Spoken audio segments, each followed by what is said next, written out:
Hey folks, Lumpz the Clown here, and today I'm going to be doing something totally different than what I've been doing in the past. For the last couple of months or so, I've been doing a lot of streaming and shit, and it's been fun.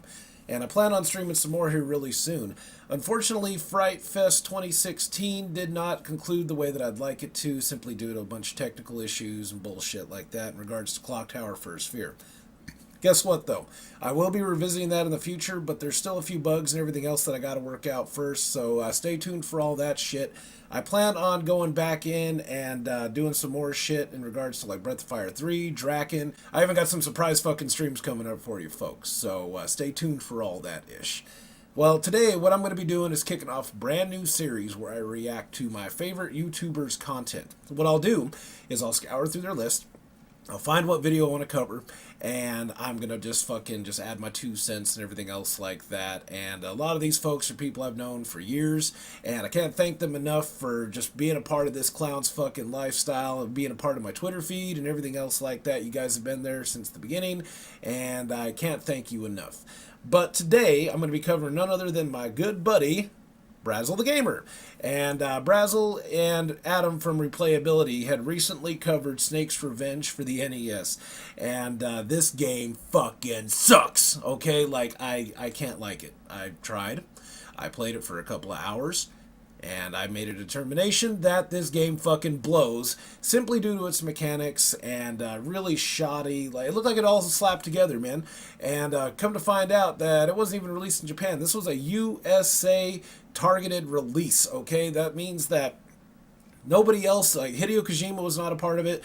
They specifically made this for American audiences, and the game fucking sucks. I mean, the graphics are okay. To me, the color palette and everything they decided to utilize was wonky as shit. Folks out there know that I'm a big fan of Konami. That has never changed, even throughout all the horse shit. And this game sucks. I don't believe for a second that everything that Konami releases is gold, and this is a prime exception. This fucking game sucks, okay? And looks like Adam and Brasel both decided to really delve into this game and see what it's all about. I told them throughout their entire ordeal, when they were discussing it and everything else like that, this game fucking blows, and I can't believe you guys had the balls and gumption to go in there and actually play it. So for that, I admire you. But the game still sucks. So what I'm going to do is I'm going to pop on this video here, and I'm going to take a look at it, the Braselspective, okay? And I'm going to fucking add my 2 cents throughout, and plan on more of these in the future, so stay tuned for all that shit. But for now, let's go in here and check out Snake's Revenge. Alright, we got this shit punched up. Let's get started. Snake's Revenge was a game I missed out on as a kid. I was aware of Metal Gear on the Good. NES, but I didn't really enjoy the game when I played it, so this game kind of passed me by. A few years later, It's a good thing, Brasel. really got into the Metal Gear series with Metal Gear Solid. Mm-hmm. And when I was geeking out about that and looking it up on the internet, I found out about Snake's Revenge. But I wrote it off because it wasn't developed by Hideo Kojima. And Not a valid reason, sir. Sorry. So what did I care? Metal Gear Now, 1, prime example. I decided to give it a second chance, or really a first chance, when I talked to Adam from Replayability about it. Because he said it wasn't a bad game, it was an okay game, and it deserved a chance. When I was a young retro gamer, one of my friends happened to have a copy. These guys are much more optimistic than me. I'd never played the original Metal Gear, nor had I even heard of it at the time, but I made sure to borrow it from my friend and do my damnedest to thrash that walking battle tank. I liked the game overall and remember it being a pretty It's a fun good attitude, experience, Adam. and I actually somehow managed to make it all the way up till the final area, but I never finished the game. That's something that's haunted me until right now. Right now. That was fucking Adam. We decided to take a look at this game to see if it held up to Adam's memories. And I wanted to see if Snake's Revenge is actually an overlooked NES gem that was underappreciated due No, to the fact that it's not actually a part of the Metal Gear No. canon. it wasn't. For damn good reason. Martial arts expert. Too bad you never see that shit. I'd love a fucking Revenge Ninja was Solid created Snake. by Konami for the Western market. Konami! It was I love how you say Konami. Ultimate Games and Adam, Named that's some good shit. Nintendo of America's guidelines for the quantity of games produced in our region. This is a sequel to the NES version of Metal Gear, even though the name Metal Gear isn't anywhere in the title. I honestly think the title sounds like an old Nokia phone game. I remember that phone. But I remember it's playing that really a fucking Metal game Gear too. game. That's The some good intro shit. says so. According to the Metal Gear Wiki, when Hideo Kojima found out about the game, he went to his boss to request permission to create a true Metal Gear 2. So, Snake's Revenge may actually be responsible for the rest of the Metal Gear series. That'd be the only good thing it pulled off. Include the story section. These jokes never appeared in the game. What was Konami smoking? Writing crazy treatments of the game stories in the manuals. Oh, wow. I didn't realize that in the manual. Blows up the Metal Gear supercomputer in outer heaven, the United States government finds out that a small Middle Eastern nation is creating Metal Gear 2. Solid Snake is apparently promoted to the rank of lieutenant. Lieutenant! A squad to infiltrate the enemy base and take it out. The characters all fucking suck. They don't do anything They also got Are you kidding me? Yeah, they do. No wonder Snake likes to work so fucking suck. In all honesty, for the majority of the game, you won't even remember that you have teammates. Fucking suck covers it all across the board of this game, guys. Call on the transceiver for no good reason. Oh, fuck. Holy shit. Hey, Snake, are you okay? I'll see you soon. I love you, man. They're generally pretty good. Everything is well detailed, and you can pretty much tell what you are doing and where you are. I actually think it's a pretty good-looking game for its style. The backgrounds are all detailed. Yeah, admittedly, whatever. Graphics are okay. Feel interesting and varied, without dropping into that brown military coat of paint that the original game fell victim to. I've got to agree with Brasel on this one. As with the majority of Konami and Ultra games on the NES, Every time you say it, Adam, it's gonna get me, dude.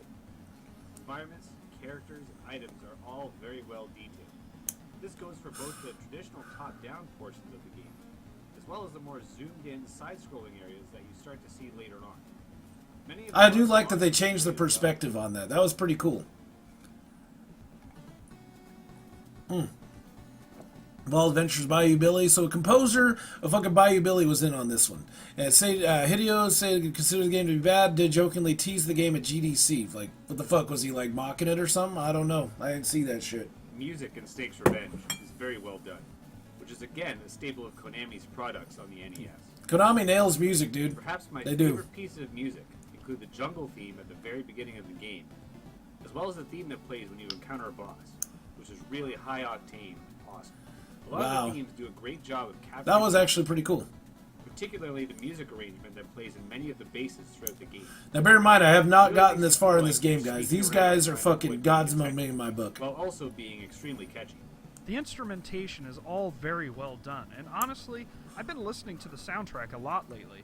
It's made its way into my regular rotation of music, and it's one of the better soundtracks on the system. I've been bumping Castlevania for like 2 years now, Brasel. The soundtracks in Snake's Revenge do what they need to do, but they don't stand out as much as the music. That being said, you'll come to hate the alarm sound just as much as in any other Metal Gear game, and be prepared to hear it a lot. The level design in Snake's Revenge is unbalanced. Some areas are put fucking unbalanced. Well, that's an understatement. The problem is that these horrifically unbalanced, more like make you take damage, robbing precious health without a good way to avoid it, or they just kill you outright.